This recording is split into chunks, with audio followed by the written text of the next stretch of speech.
नमस्कार दोस्तों, मेरे YouTube चैनल कहानियाँ में आपका स्वागत है। आज मैं आपके लिए लेकर आई हूँ मुंशी प्रेमचंद जी की लिखी कहानी तेतर। यदि आपको यह कहानी पसंद आए तो इस चैनल को लाइक, सब्सक्राइब और अपने दोस्तों के साथ शेयर ज़रूर कीजिएगा। तो चलिए इस कहानी की शुरुआत करते हैं। आखिर वही हुआ जिसकी आशंका थी, जिसकी चिंता में घर के सभी लोग, विशेषतः प्रसूता पड़ी हुई थी। 3 पुत्रों के पश्चात कन्या का जन्म हुआ। माता सौर में सूख गई, पिता बाहर आंगन में सूख गए और पिता की वृद्धा माता सौर द्वार पर सूख गई। अनर्थ, महा अनर्थ। भगवान ही कुशल करें तो हो। यह पुत्री नहीं, राक्षसी है। इस अभागिनी को इसी घर में आना था। आना ही था तो कुछ दिन पहले क्यों ना आई। भगवान 7वें शत्रु के घर भी तेतर का जन्म ना दे। पिता का नाम था पंडित दामोदर दत्त। शिक्षित आदमी थे, शिक्षा विभाग ही में नौकर भी थे, मगर इस संस्कार को कैसे मिटा देते जो परंपरा से हृदय में जमा हुआ था कि तीसरे बेटे की पीठ पर होने वाली कन्या अभागिनी होती है। या पिता को लेती, या माता को, या अपने को। उनकी वृद्धा माता लगी नवजात कन्या को पानी पी पी कर कोसने। कलमुही है, कलमुही, ना जाने क्या करने आई है यहाँ। किसी बांझ के घर जाती तो उसके दिन फिर जाते। दामोदर दत्त दिल में तो घबराए हुए थे, पर माता को समझाने लगे, अम्मा, तेतर वेतर कुछ नहीं। भगवान की जो इच्छा होती है वही होता है। ईश्वर चाहेंगे तो सब कुशल ही होगा। गाने वालियों को बुला लो, नहीं लोग कहेंगे 3 बेटे हुए तो कैसे फूली फिरती थी, एक बेटी हो गई तो घर में कोहराम मच गया। माता, अरे बेटा, तुम क्या जानो इन बातों को। मेरे सिर तो बीत चुकी है, प्राण नहीं में समाया हुआ है। तेतर ही के जन्म से तुम्हारे दादा का देहांत हुआ। तभी से तेतर का नाम सुनते ही मेरा कलेजा कांप उठता है। दामोदर, इस कष्ट के निवारण का भी कोई उपाय होगा। माता, उपाय बताने को तो बहुत हैं। पंडित जी से पूछो तो कोई ना कोई उपाय बता देंगे, पर इससे कुछ होता नहीं। मैंने कौन से अनुष्ठान नहीं किए, पर पंडित जी की तो मुट्ठियाँ गर्म हुई। यहाँ जो सिर पर पड़ना था वह पड़ ही गया। अब टके के पंडित रह गए हैं। जजमान मरे या जिए, उनकी बला से उनकी दक्षिणा मिलनी चाहिए। लड़की दुबली पतली भी नहीं है, तीनों लड़कों से हष्ट पुष्ट है। बड़ी बड़ी आँखें हैं, पतले पतले लाल लाल होठ है जैसे गुलाब की पत्ती, गोरा चिट्टा रंग है, लंबी सी नाक। कलमुही नहलाते समय रोई भी नहीं, टुकुर टुकुर ताकती रही। यह सब लक्षण कुछ अच्छे थोड़े ही हैं। दामोदर दत्त के तीनों लड़के सांवले थे, कुछ विशेष रूपवान भी ना थे। लड़की के रूप का बखान सुनकर उनका चित्त कुछ प्रसन्न हुआ। बोले, अम्मा जी, तुम भगवान का नाम लेकर गाने वालियों को बुला भेजो। गाना बजाना होने दो। भाग्य में जो कुछ है वह तो होगा ही।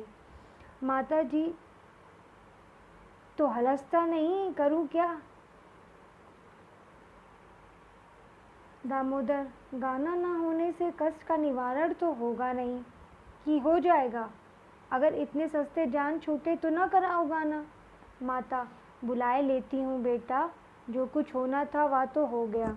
इतने में दाई ने सौर में से पुकार कर कहा, बहू जी कहती हैं गाना वाना कराने का काम नहीं है। माता, भला उनसे कहो चुप बैठी रहें, बाहर निकलकर मनमानी करेंगी। 12 ही दिन है, बहुत दिन नहीं है। बहुत इतराती फिरती थी, यह ना करूँगी, वह ना करूँगी। देवी क्या है, देवता क्या है, मर्दों की बातें सुनकर वही रट लगाने लगती थी, तो अब चुपके से बैठती क्यों नहीं?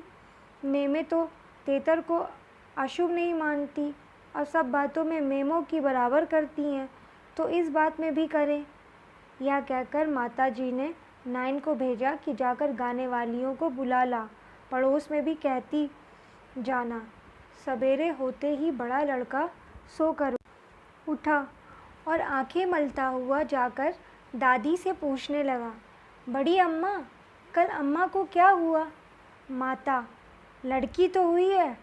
बालक खुशी से उछलकर बोला, ओहो, पैंजनियाँ पहन पहन कर छुन छुन चलेगी। जरा मुझे दिखा दो दादी जी। माता, अरे क्या सौर में जाएगा? पागल हो गया है क्या?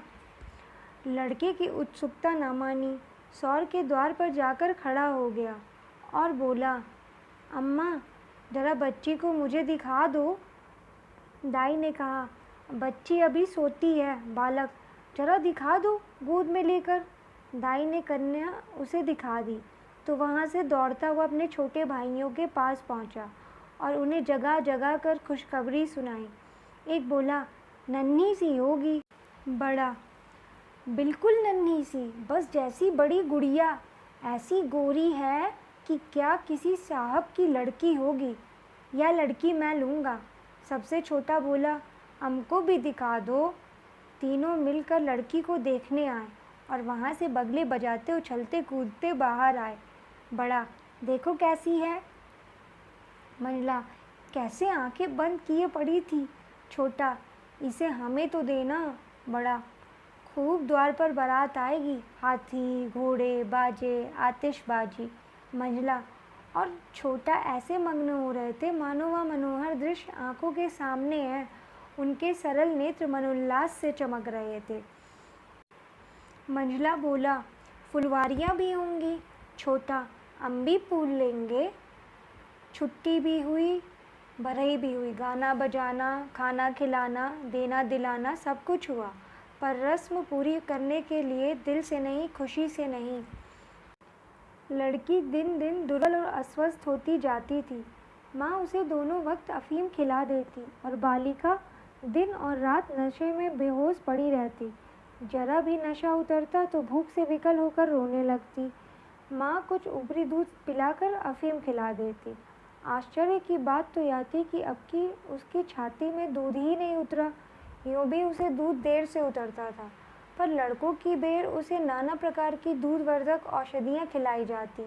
बार बार शिशु को छाती से लगाया जाता, यहाँ तक कि दूध उतर ही आता था। पर अब की यह आयोजनाएँ न की गई। फूल सी बच्ची कुमलाती जाती थी।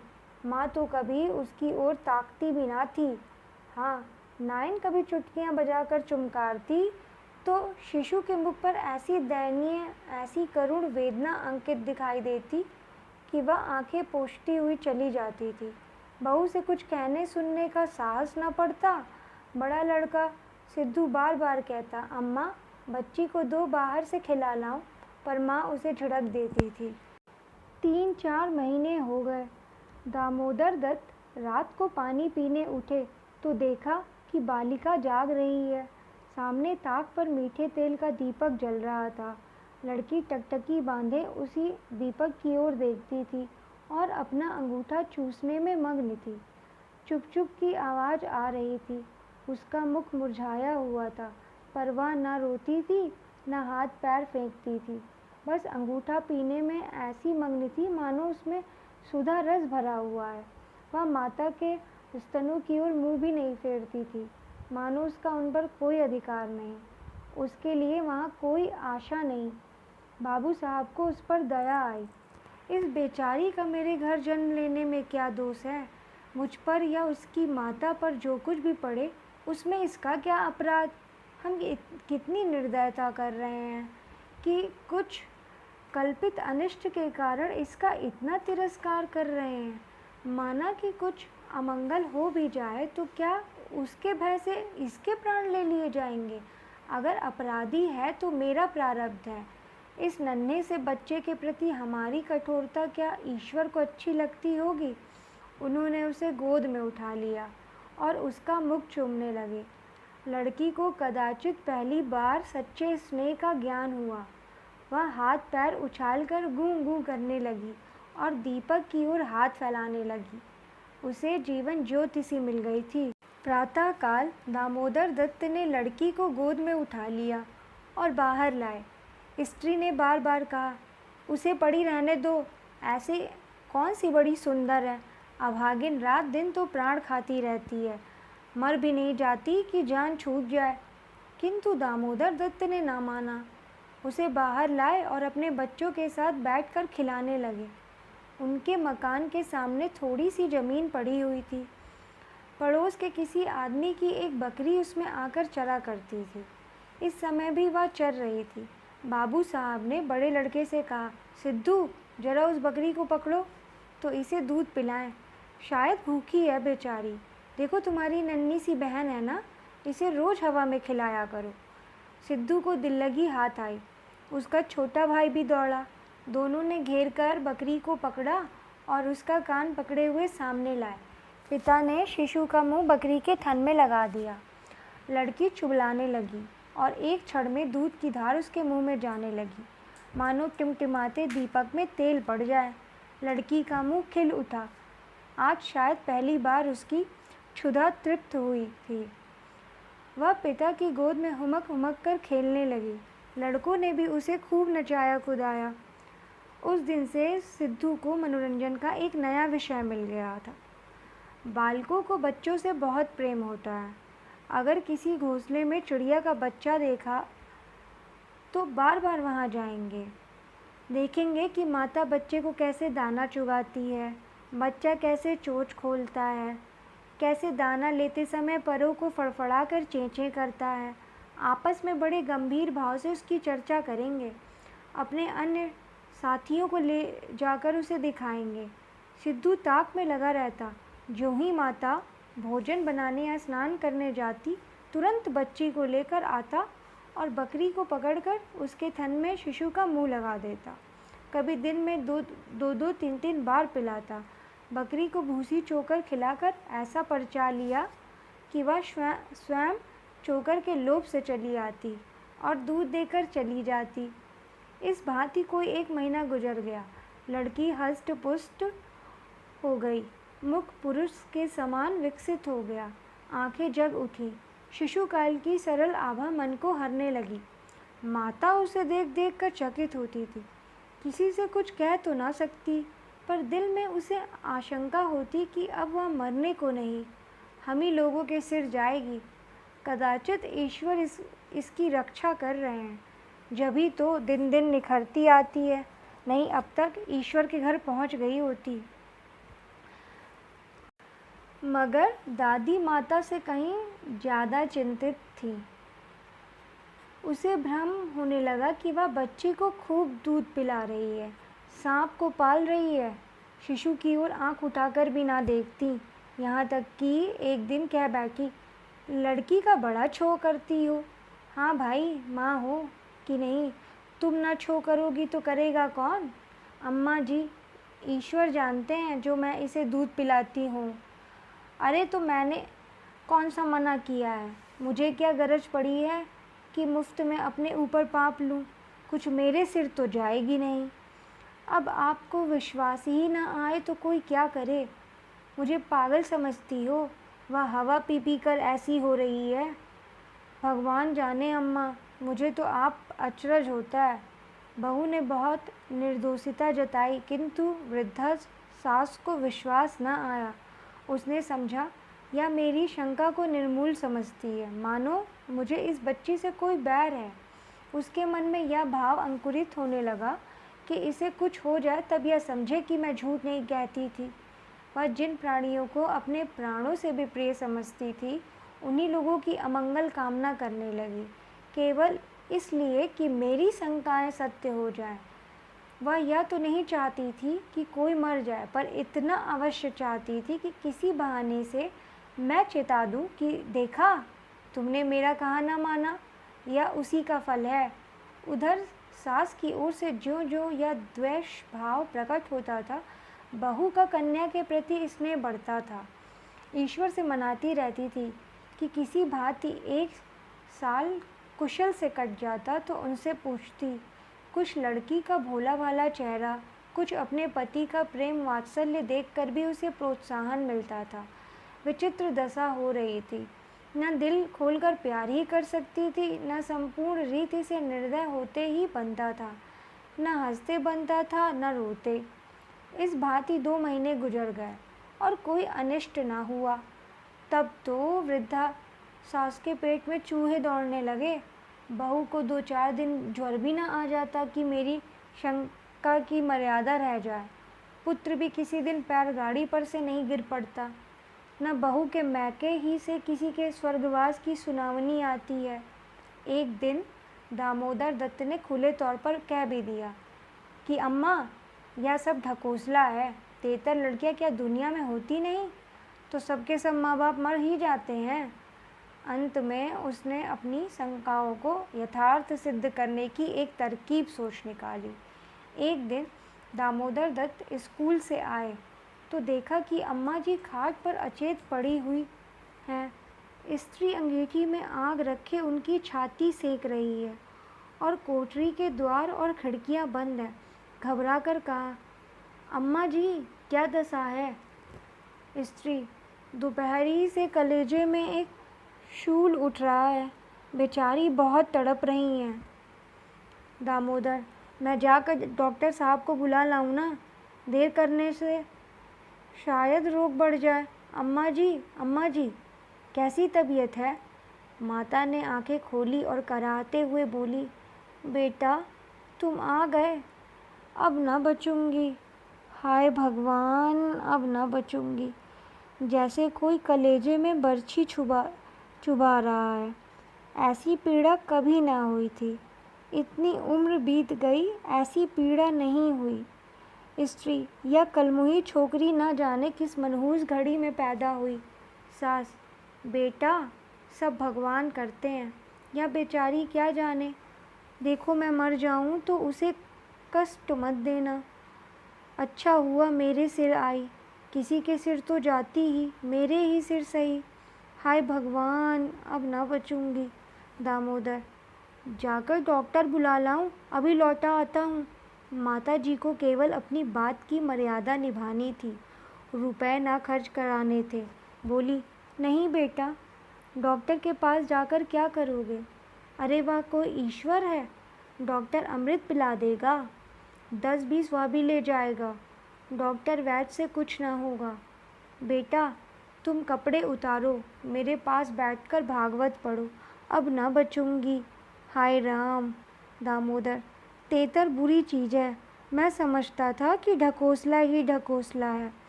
स्त्री, इसी से मैं उसे कभी मुंह नहीं लगाती थी। माता, बेटा, बच्चों को आराम से रखना। भगवान तुम लोगों को सुखी रखे। अच्छा हुआ मेरे ही सिर गई। तुम लोगों के सामने मेरा परलोक हो जाएगा। कहीं किसी दूसरे के सिर जाती तो क्या होता राम। भगवान ने मेरी विनती सुन ली। हाय हाय। दामोदर दत्त को निश्चय हो गया कि अब अम्मा ना बचेंगी। बड़ा दुख हुआ। उनके मन की बात होती तो वह माँ के बदले तेतर को ना स्वीकार करते।